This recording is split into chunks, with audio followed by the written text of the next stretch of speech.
Aos livros sagrados, aos mesmos princípios, o mesmo processo gramático e exercício do sentido comum que se usam para outro tipo de livros. O exegeta histórico-gramatical, se ele tem as qualificações adequadas, intelectuais, educacionais e morais, aceitará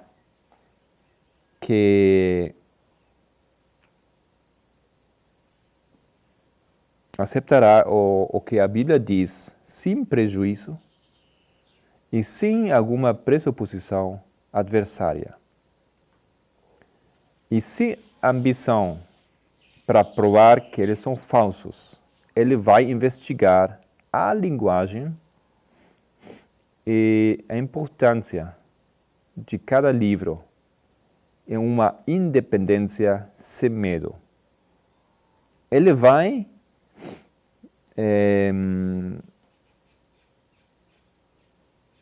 dominar a linguagem do escritor, seu dialecto particular que ele usou e seu estilo peculiar e maneiras de expressão.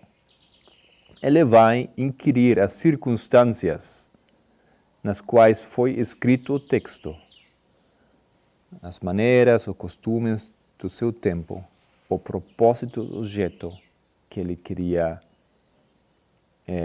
que ele tinha em mente. Ok. Então aqui ele está dizendo algumas coisas do que faz um teólogo que usa esse método histórico-gramatical. Como o nome está dizendo, histórico-gramatical, a ênfase desse método está em duas coisas, na gramática e na história. Por que vocês acham que Martim Lutero elaborou um método que faz ênfase na gramática e na história? Eu gostaria que vocês agora me expliquem essa pergunta, porque acho que vocês já deveriam ver os motivos. Por que Martim Lutero usa ou faz na interpretação da Bíblia ênfase na história com acento e gramática? Também? Porque a história envolve contexto. História envolve contexto, sim. Mas por que ele faz ênfase nisso? Todo mundo sabe isso, não? Porque naquele período eles estavam usando o método alegórico para provar pontos isolados. A opinião deles, o que eles achavam. No método alegórico, não toma em conta a história. De nenhuma maneira. Tampouco a gramática. E por que ele faz ênfase em gramática? Por que isso é tão importante para ele, para dar o nome ao seu método histórico-gramático? Obviamente, Martim Lutero tinha que quebrar com o método que existia nesse tempo.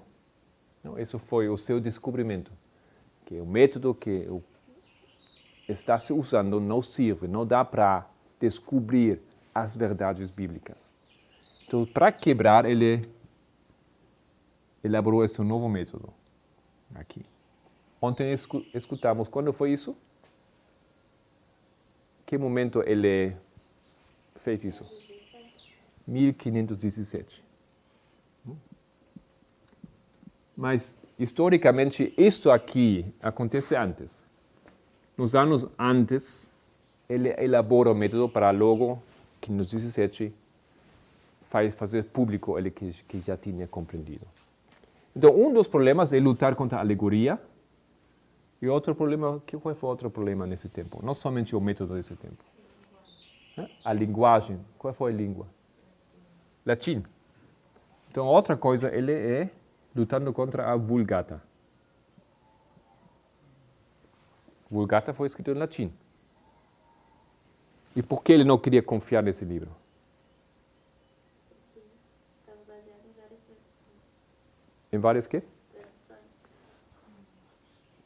Qual é o problema com isso? Traduções. Há tradições. É. Sim, assim é, Nelson? No, porque los papas habían cambiado del hebreo a la Vulgata y ellos habían cambiado a su parecer de ellos, porque ellos eran que hallaban imperfecciones a la Biblia antigua. Ellos estaban mejorando. O que você quer dizer, não? Isso é uma tradução dos papas, do Papa. Eles interpretaram. Hã? Clemente ou qual é o nome do Papa? Jerónimo. Jerônimo, não, o Papa? Damasco. Desculpa, Rafa, o que falei você? Eles não só traduziam, mas interpretavam. Ok, temos a Bíblia, uma Bíblia católica, uma Bíblia do Papa, traduzida por um católico, e temos também as tradições católicas, a palavra do Papa. Simplesmente, Martin Lutero tinha muito motivo para não confiar nesse sistema, nem na alegoria, nem na palavra escrita. Então, ele tinha que lutar contra isto aqui. Ele tem que ir além da Vulgata. Com esse método agora, ele procura descobrir o que está detrás. Na sua vida, a luta do Lutero foi descobrir o sentido verdadeiro da Bíblia. Isso foi sempre o que ele procurava. Qual é o verdadeiro motivo? Qual é o verdadeiro sentido? O significado da palavra. Esse sentido verdadeiro não consigo compreender aqui. Não dá para achar aqui, dentro do que o mundo católico oferecia. Isso é o mesmo que eu estou dizendo aqui, nessas aulas. Na escuridão do povo de Deus, o povo não sabe, não pode descobrir o significado da palavra de Deus. Porque tem um sistema, e esse sistema faz impossível ver a verdade. Ele achou isso estudando diretamente do grego, né? Claro. Então, se ele falou na Vulgata, no latim, traduzido por católico, encomendado pelo Papa, possivelmente esse texto não é correto, não é 100% correto. Tem uma influência muito forte do ponto de vista da Igreja Católica nesse texto. Então, o que eu devo fazer é ir no hebreu e arameu e grego. Martin Lutero falava fluentemente esses idiomas. Podia assim conversar com você esses idiomas. Ele é doutor de teologia, ele falava bem esses idiomas. Então ele falou, por isso esse nome aqui, para descobrir o verdadeiro sentido, a verdadeira palavra. Então preciso procurar textos confiáveis. A Vulgata não me serve. Procurando os textos originais, isso foi parte desse processo aqui, nessa história. E história, como vocês falaram, eu preciso da história, eu preciso do contexto. A alegoria não dá contexto. Helena White fala muito disso. Precisamos compreender o contexto de um texto, para saber quando, por quê, qual circunstância foi escrito. Por isso ele faz ênfase nesses dois aspectos aqui. Por isso esse é o nome da sua metodologia, histórico-gramatical. Vocês acham isso bom que ele fez? Ótimo. É ótimo. É que ele teria que fazer. Mas também podemos dizer uma coisa. Nesse movimento de reforma, Eles tinham outras circunstâncias que, por exemplo, hoje, nesse momento de reforma. O que foi ótimo nesse tempo não precisamente é ótimo nesse tempo, ok? Mas vamos falar sobre isso um pouco mais depois. Então, aqui no final da página 33, aquele teólogo ele fez um resumo de 15 pressuposições. O que são pressuposições?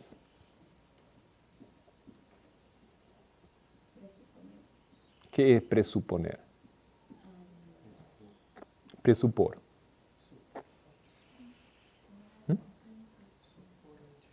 Supor antes. Antes de quê, nesse caso?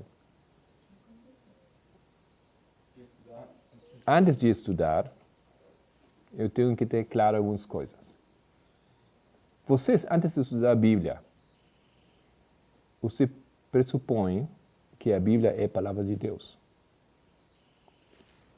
Lógico, diríamos, não? Claro, mas não é assim por todo mundo. Tem outros cristãos que não acham que é a palavra de Deus, ou que acham que é a metade de palavra de Deus. Adventistas também, alguns acham que não tudo é palavra de Deus. Então, essa é uma pressuposição importante, só para dar um exemplo. Bom, antes de fazer isso, você tem que ter claro algumas coisas. Então, temos aqui 15 dessas para esse método histórico-gramatical da Reforma. A primeira é: a Bíblia é a palavra de Deus. Completamente. Totalmente a palavra de Deus. Não tem alguns livros que não são. Todo livro na Bíblia é palavra de Deus. Vocês lembram o nome do presidente adventista? Que ele escreveu 10 artigos na Review and Herald contra essa ideia aqui, descobrindo 5 níveis de inspiração. Como foi? Butler. Ele escreveu 10 artigos dizendo que não todos os livros da Bíblia são inspirados da mesma maneira. Ele está dizendo que não tudo é palavra de Deus. Tem algumas palavras, alguns livros que simplesmente são a ideia, a opinião do autor. Ok? Segunda, o cânon bíblico consiste de 66 livros e não inclui os apócrifos. Essa é uma pressuposição muito importante aqui para a reforma.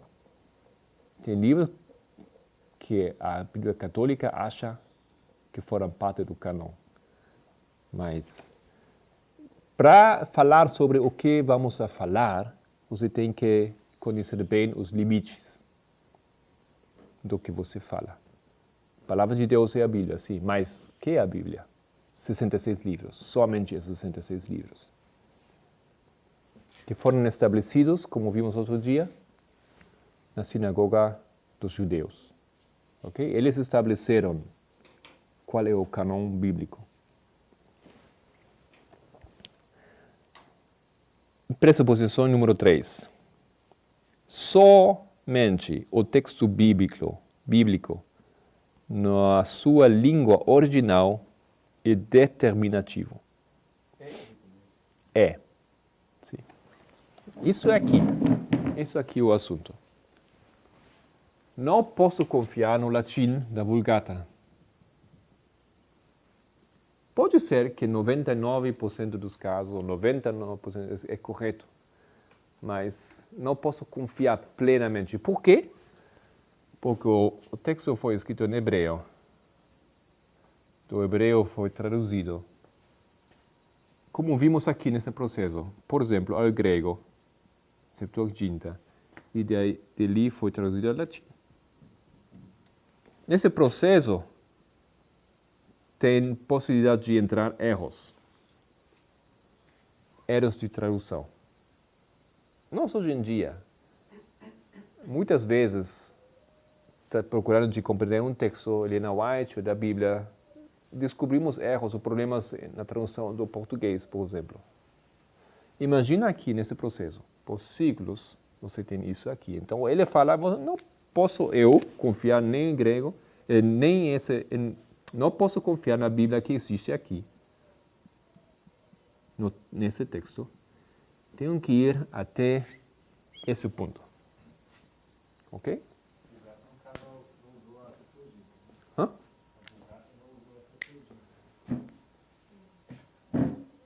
Acho que ontem eu li que o Jerônimo ele usou para alguns livros. Em alguns casos ele traduz diretamente do hebreu. Outros casos do grego diretamente, mas em outros casos ele não. Ele usou traduções já existentes. Mas somente um exemplo. Tá? Então, ele fala isso. Isso faz sentido ou não faz sentido?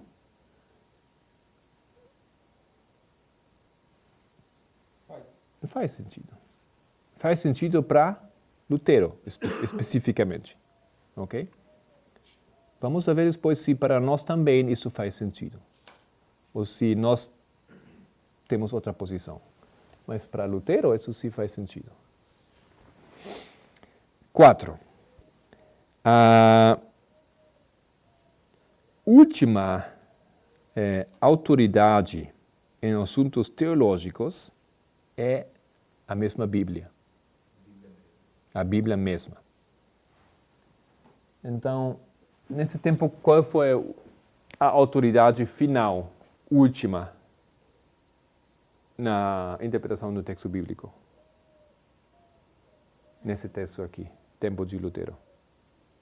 O Papa, não? Em cima de tudo, isso estava o Papa.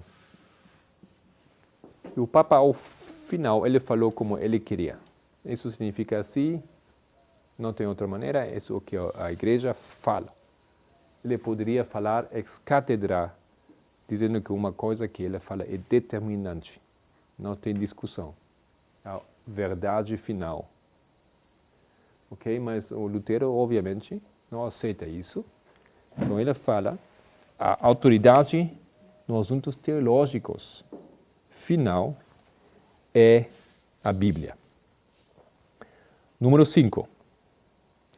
O significado literal é o significado usual, o normal.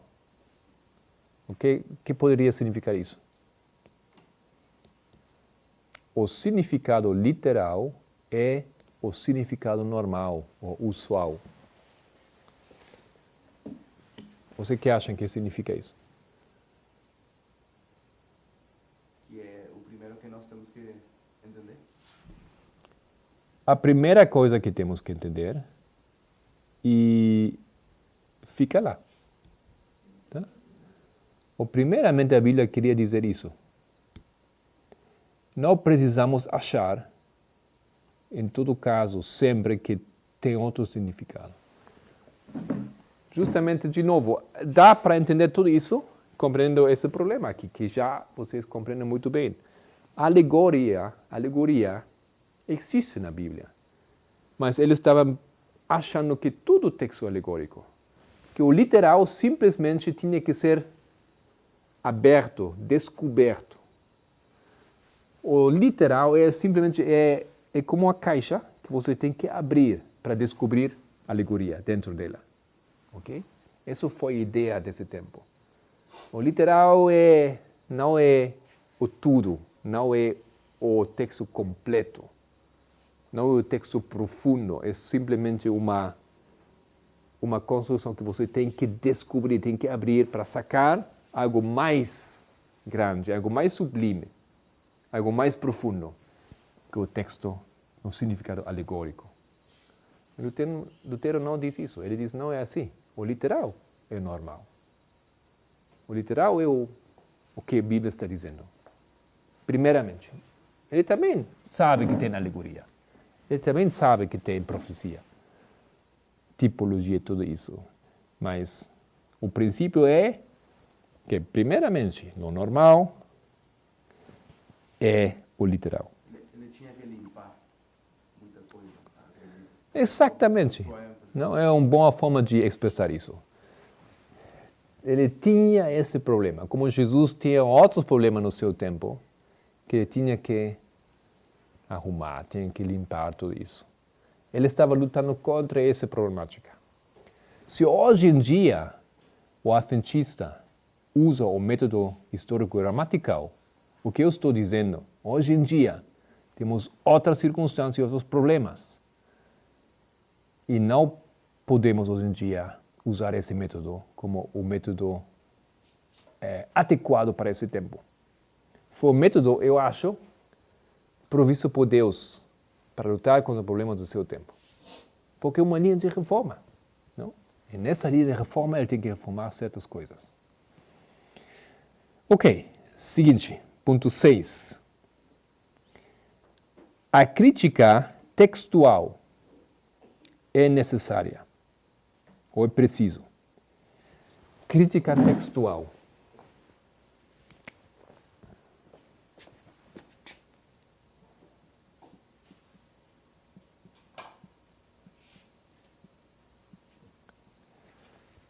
Essa crítica também tem outro nome. Acho que assim seria em português. Baixa crítica. É assim? Lower critic. Não sei se dá para se escrever assim dessa forma. Em inglês você fala de higher critics.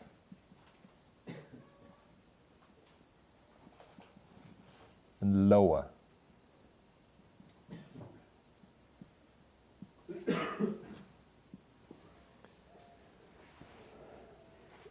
A crítica textual é a baixa crítica. É outro término teológico.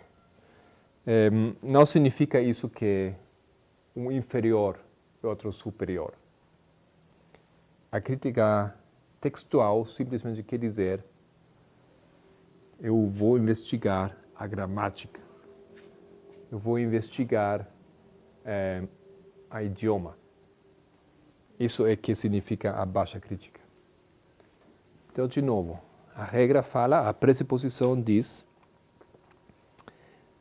a crítica textual é necessária.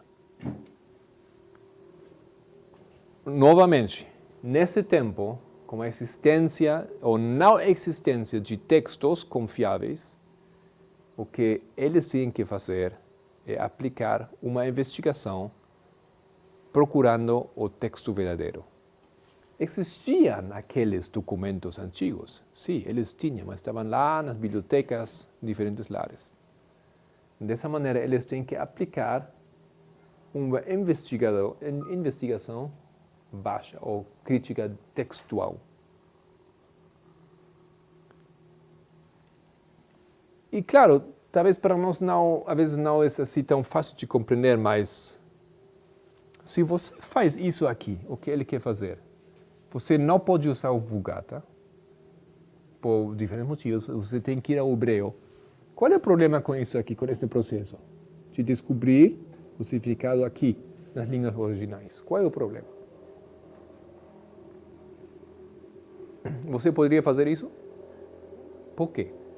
Porque eu não sei falar nem hebraico nem aramaico. Bom, você pode aprender humano, você aprende hebreu. Hã? Eu acho que não. Eu não. Por que não? Porque eu tenho dificuldade. Dependendo do livro. Ok, imagina que, deixando fora esses problemas de aprender uma língua, se alguém de nós compreende, sabe hebreu ou grego, você pode fazer isso aqui? Alguns irmãos têm bíblias bilíngues, grego, inglês. Acho que tem grego e espanhol, não sei se português, deve ter. Interlinear. Bíblia interlineares. Por exemplo, você pode fazer isso aqui? Bom, talvez estou fazendo um pouco complicado a coisa. Você quer dizer algo? o problema é isso aqui. Se você tem a Vulgata, você tem um livro, que é a Vulgata. Você sabe, eu vou ler esse livro ou não vou aceitar esse livro. É um livro. Mas isso aqui não é um livro. Não existe o Antigo Testamento em hebreu, em arameu. É um livro, eu vou ler, então isso é o livro. A Bíblia em hebreu e arameu não é um livro. São muitos textos, muitos fragmentos que existem nas bibliotecas, nos institutos de investigação de diferentes lados do mundo.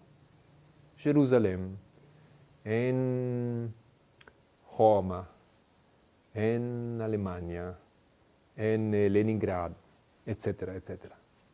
Então, para fazer isto aqui, é todo um processo complicado, achar os textos. Claro que existem agora, hoje em dia, já existem antigos testamentos críticos, onde em hebreu está todo o texto do Antigo Testamento reunido, uma reunião de todos os textos que existem. Ok? São textos compilados. Mas, mesmo assim, na verdade, você tem um texto de Jeremias em um lugar e tem um texto de Jeremias em outro lugar. E você tem que determinar qual dos textos é o mais correto, porque às vezes não são totalmente iguais. Então, esse processo aqui, que chama de textual, é realmente um processo difícil. Porque procurar isto aqui é o problema. Determinar qual dos textos que sobreviveram é o texto melhor, isso é um desafio. Ok? Se você sabe o idioma, não é tudo. É somente o primeiro passo para fazer esse processo, fazer esse trabalho aqui. Mas Lutero não tem outra opção. Nesse tempo, não tinha outra opção. Porque não existia uma Bíblia, como hoje em dia temos, Bíblias de boas traduções. Ele tinha que fazer esse trabalho, ele tinha que fazer essa pesquisa. É um pioneiro nesse assunto.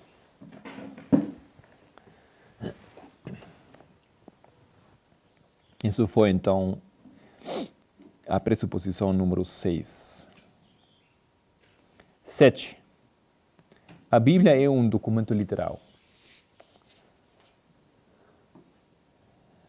O que pode significar isso?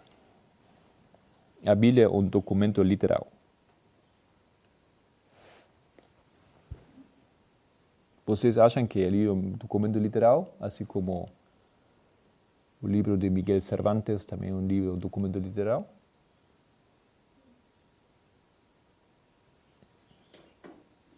Sim? Número 5, né?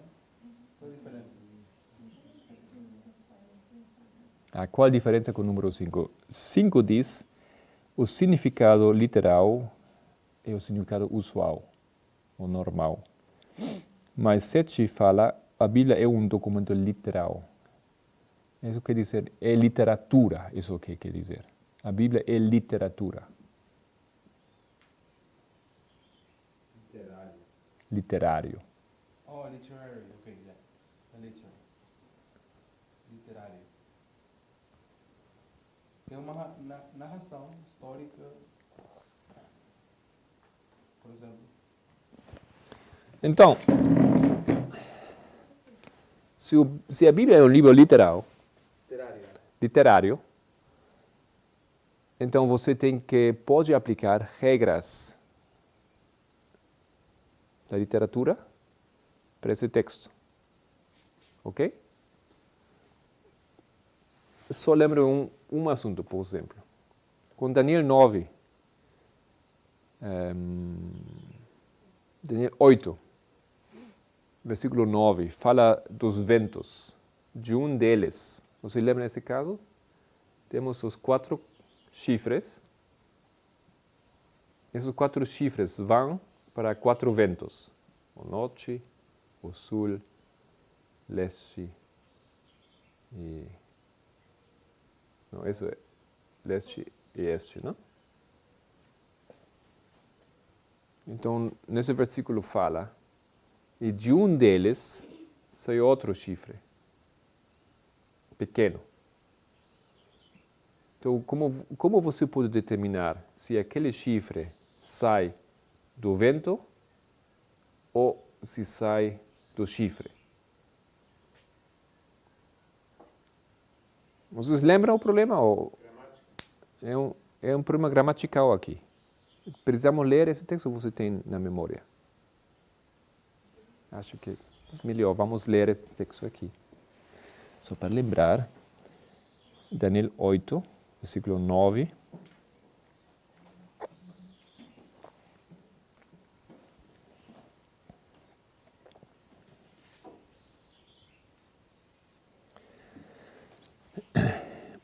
Daniel 8, 9. O 8, 9, sim. E de uma delas saiu uma ponta muito pequena, um chifre pequeno, a qual cresceu muito para o meio-dia e para o oriente e para a terra formosa. De uma delas saiu uma ponta. De uma delas. Que é isso? A que está se referindo? Versículo 8. E o bode se engrandeceu em grande maneira, mas estando na sua maior força, aquela grande ponta foi quebrada. E subiram no seu lugar 4 também notáveis para os 4 ventos do céu. E de uma delas, acho que aqui já tem um problema. Aqui na minha tradução, por exemplo, diz que de um dos chifres saiu um chifre pequeno. De um dos chifres,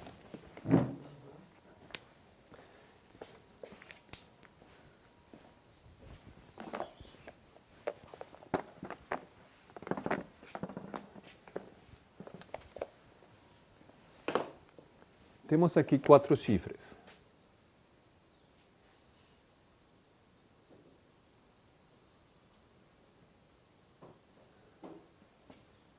Qual é o chifre aqui no Oriente? Seleuco. No Sul? No Norte?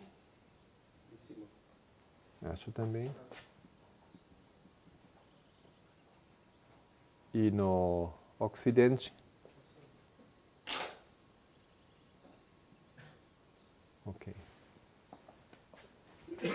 A história continua e temos um novo chifre. Agora a pergunta é de onde vem esse chifre? E na tradução em português fala nos 2 casos. No seu caso e na minha tradução também. Minha tradução fala de uma delas. Porque não fala chifre, fala